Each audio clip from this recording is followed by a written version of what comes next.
তো এত বড় একটা সেলিব্রিটি মানুষকে নিয়ে আমরা যাচ্ছি কোথায়, তো তোমরা পুরো ভিডিওটা দেখো, তাহলে আশা করছি কিন্তু বুঝতে পেরে যাবে। তো চলো বেশি না বকে ভিডিওটা শুরু করি।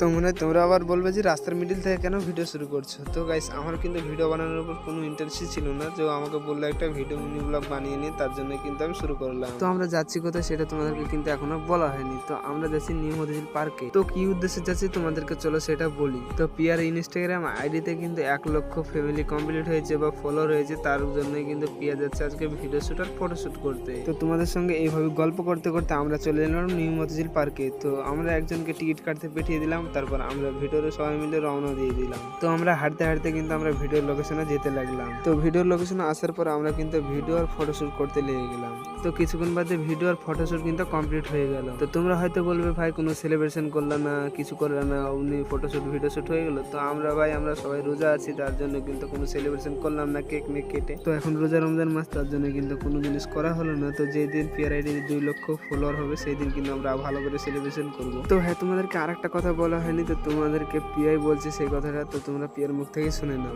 তো পিয়া আজকে কোথায় ভিডিও শুট করতে এসেছো? লালবাগ নিউ মতিঝিল। তো তোমার যে মিটআপটা রাখছো সেটা কত তারিখে? সেটা ঈদের পরের দিন, সময়টা ঠিক করা হয়নি না? ঠিক আছে, তাহলে ভিডিওর মাধ্যমে তোমাদেরকে সময়টা বলে দেওয়া হবে। তো পিয়ার আইডিটাকে সব ফলো করে রাখবে।